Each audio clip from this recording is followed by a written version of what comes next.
Metro City Senior High School is not a perfect school.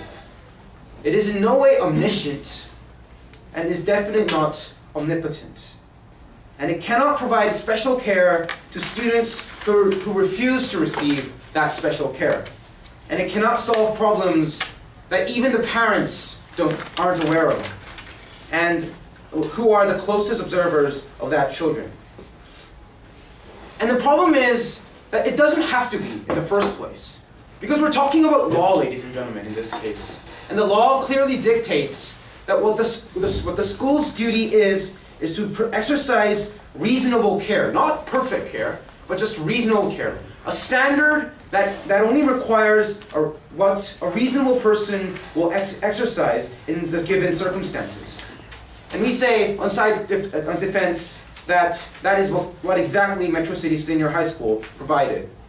But talking about standards, the standard that the plaintiff is using is to judge Metro City Senior High calls for perfect care, and therefore is an unfair standard that isn't even aware of the law itself.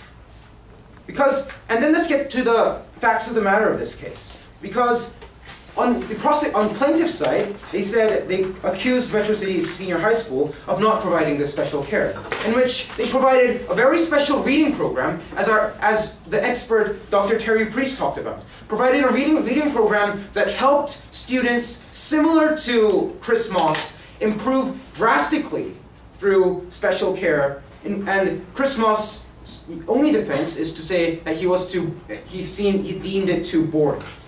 And then Chris Moss accused his school of teaching no practical education. But the school actually provided a course that taught that exact skills. The school provided a class on life skills, in which, again, Chris Moss missed. And then there were more blames on the side of the plaintiff, talking about how there weren't enough examination of Chris Moss and that there weren't enough care for his problems. But the problem that we have to see here is that wasn't only the school's fault, because Chris Moss deliberately fooled the school in using and abusing a review program and a review session that the school provided, and using that in order to cover up his problems and to cover up his scores, and didn't even inform his mother, in which he could ask help for. And even the mother, ladies and gentlemen, in this case, didn't know that his son could not read. And yet the plaintiff requires the school to know about these problems. To talk about more law, John W. versus Broad School District clearly proved that since these factors pertinent to educational negligence and malpractice is influenced by a host of factors which affect the pupil subjectively from the outside, any formal judgment cannot be made on the fact that the school was negligent enough. And in this case, educational negligence is a pretty high standard that is required for the plaintiff to prove, in which the plaintiff didn't in this case.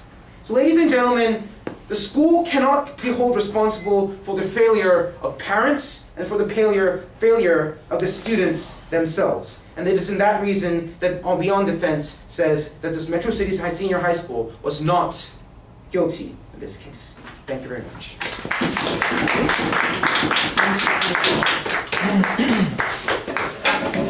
Okay, plaintiff attorney, closing remarks.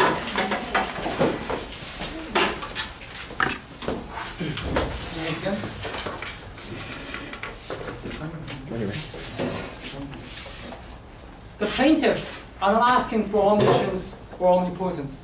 We're asking for the minimal educational obligation of the school district. And what the defendant side is completely neglecting here is that we're not looking for reasonable people. We are asking more than that. In the case in Jane versus Charlotte, there has been specifically proven that we ask for professional standards in the schools. We do not want a lay witness or a lay person statement such as the defendant's side is suggesting. We need more than simple, reasonable people. We need professionals to address those problems. Now, it is clear that Chris Moss is capable of learning when given the situations necessary.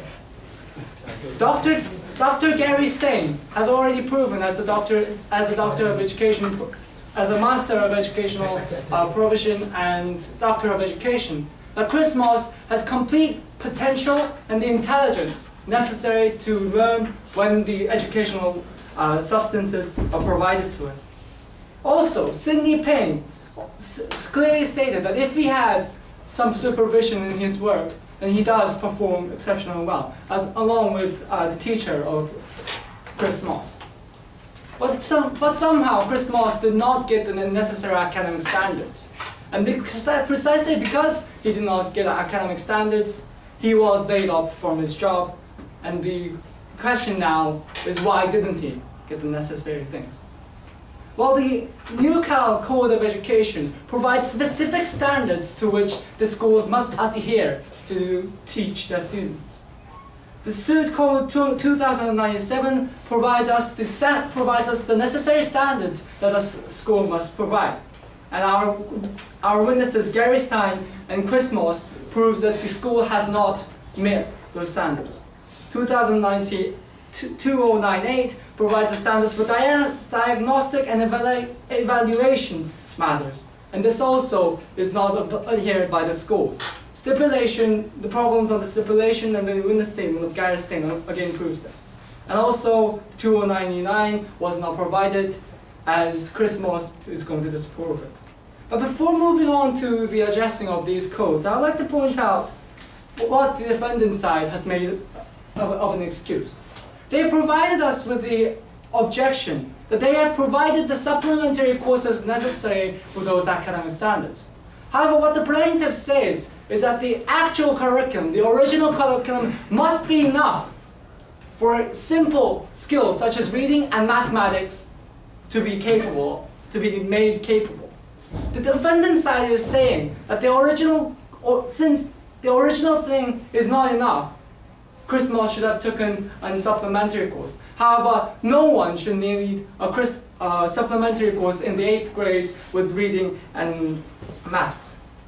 Now, there were 3 failures in the current school district, and there are no success cases in today's case. Well, first is Chris Moss, obviously, and Alex Lloyd also. They have said they have seen a drastic success with the reading program and the life skills program. However, even Alex Lloyd is pertaining to a grade C GPA of C average, which is not a success as they suppose. And Chris Moss would also have not reap the benefits that they suppose themselves. Now, they have said that they are going to provide a 1-year advance, but that simply did not happen. Now, they also said the attendance of Chris Moss is a problem. However, they did not provide the necessary obligations, which has been stipulated as the rule of the codes, and because they have not for those obligations, that is precisely why Chris Moss has failed to meet the standards. Now, let's move back to the codes of education, which should have been abided. Chris Moss obviously did not get the education necessary because although he passed the tests, he did not even get the basic skills necessary. And the witness statement of his teacher also proves that. Oh, we need to let these students pass, so we are not going to grade those homeworks. What kind of educational standard is that? On the next matter of 2098, there was no mechanism whatsoever to make Chris Moss attend or take the test of the 8th grade. On the matter of 2099, the material atmosphere was absolutely not provided to Chris Moss, as his witness statement states. And finally, I would like to go back to the case of Jane versus Charlotte. Final remarks, please. Okay. Public educations are professionals, and therefore their standards of education must abide by those professionals. And we need professionals teaching our students. Thank you very much.